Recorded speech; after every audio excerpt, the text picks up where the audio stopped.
Sahabat Muslim, baru saja viral. Konon azan yang bersumber dari dalam Ka'bah ini bukanlah suara manusia. Coba Anda dengarkan baik-baik.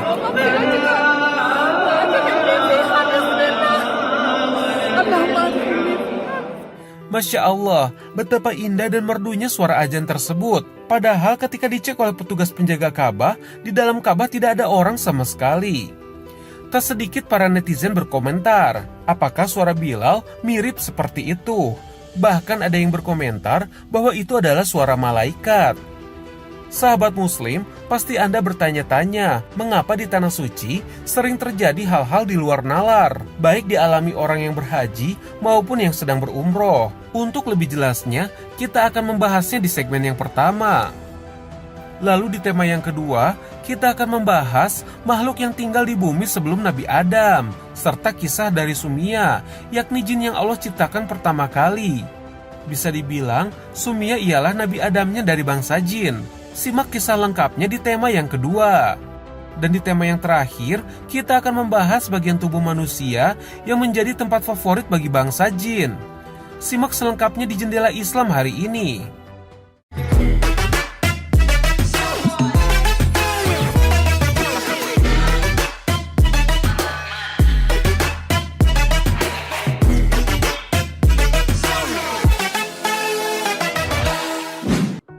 Sahabat Muslim, suara azan misterius yang terjadi di Ka'bah hanyalah satu dari banyak keajaiban yang terjadi di Tanah Suci. Tak jarang banyak jamaah haji dan umroh menceritakan keajaiban yang mereka alami sepulang dari Tanah Suci. Bagi yang amalannya baik, maka ia akan menemukan keajaiban di Tanah Suci. Namun bagi yang amalannya buruk, bisa jadi ia mendapatkan teguran dari Allah Subhanahu wa Ta'ala. Contohnya, seperti yang dialami seorang jamaah wanita asal Indonesia yang tidak dapat melihat Ka'bah meski ia sudah ada di depannya. Kemudian, jamaah wanita itu bertanya pada sang mutawif yang mendampingi rombongannya, "Ustadz, di manakah Ka'bahnya? Kok saya tidak bisa melihatnya?" Ujar sang wanita tersebut.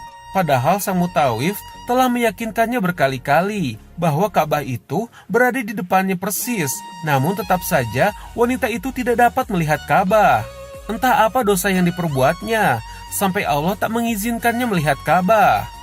Akhirnya sang mutawif menyarankan wanita itu untuk bertaubat dan bersungguh-sungguh untuk tidak mengulangi dosanya. Dan akhirnya wanita itu pun bisa melihat Ka'bah di tempat yang sama. Anda boleh percaya, boleh juga tidak. Namun yang perlu kita yakini ialah tidak ada yang tidak mungkin jika Allah menghendakinya. Sahabat Muslim, banyak yang tidak mengetahui bahwa Ka'bah ternyata bukanlah dibangun oleh Nabi Ibrahim, bukan pula dibangun oleh Nabi Adam, seperti yang diyakini banyak orang. Menurut Ustadz Adi Hidayat lewat channel YouTube-nya mengatakan bahwa Ka'bah telah ada sebelum Nabi Adam diturunkan. Dan Ka'bah telah Allah ciptakan untuk menjadi rumah ibadah bagi umat manusia.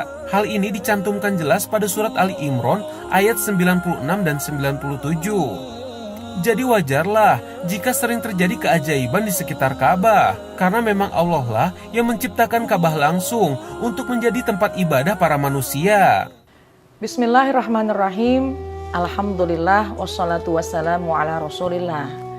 Kenapa banyak sekali kita mengalami hal-hal yang kadang di luar nalar seseorang ketika berada di Haramain atau dua kota suci, Makkatul Mukarramah dan juga Madinatul Munawwarah.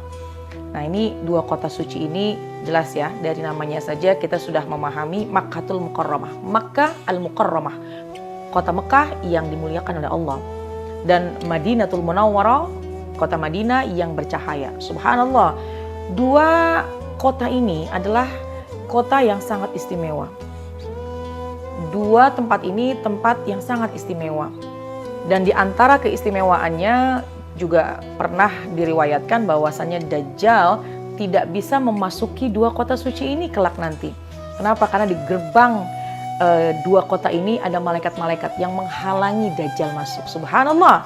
Nah, dengan dasar itu juga kita ketika mau masuk ke dua kota suci ini, Makkatul Mukarramah dan Madinatul Munawwarah, ini dikhususkan bagi orang muslim dan muslimah saja. Di luar itu maka diharamkan, dilarang untuk masuk ke kedua kota suci itu. Lalu bagaimana ketika seorang muslimah yang memiliki banyak kekhilafan, banyak dosa misalnya, apakah dikhawatirkan akan mendapatkan ganjaran langsung di dua kota suci itu? Ini seringkali, tapi bukan selalu. Bahkan jadikanlah dua kota suci itu adalah tempat kita untuk kembali kepada Allah.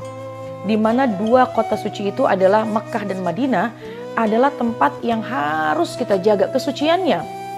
Jangan sampai kita melakukan hal-hal yang dimurka oleh Allah, baik dari ucapan maupun dari lisan, dari perbuatan, sikap kita. Hablum minan nas, hablum minallah, dijaga dengan sebaik-baiknya.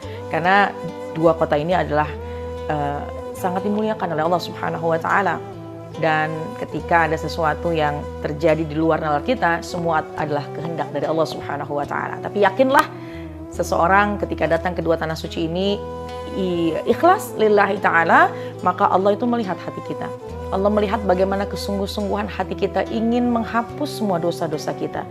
Oleh karenanya ketika orang ingin berkunjung ke dua kota ini, sangat dianjurkan untuk memperbanyak istighfar dan juga selalu mengucapkan kalimat-kalimat thayyibah agar senantiasa berada dalam pemeliharaannya Allah Subhanahu wa taala dan terhindar dari hal-hal yang memang tidak semestinya. Wallahu a'lam bishawab. Assalamualaikum warahmatullahi wabarakatuh.